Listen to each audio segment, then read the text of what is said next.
And facts about Walt Disney. Walt Disney's first big character was actually not Mickey Mouse, it was Oswald the Lucky Rabbit, but due to a contract dispute, he lost the rights to Oswald not long after Mickey Mouse was born. Opening day for Disneyland was in 1955 and is often looked back on as Black Sunday due to everything going wrong.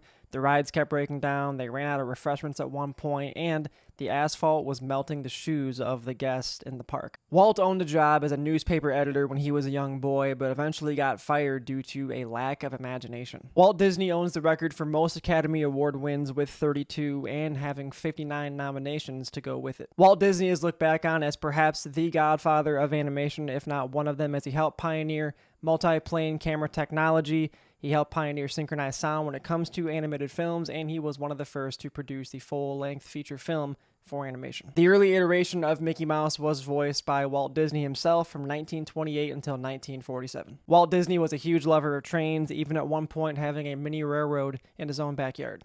Via hiding his identity and using fake company names, Walt Disney secretly purchased land in Florida for what would now be known as Disney World. The last words of Walt Disney were reportedly Kurt Russell. Kurt Russell was a Disney actor at the time, 15 years old, locked into a 10-year agreement with Disney itself. The long-standing conspiracy that Walt Disney's head is actually frozen in Disneyland in California, and in order to derive attention away from the matter, Disney itself had a whole series of movies made entitled Frozen.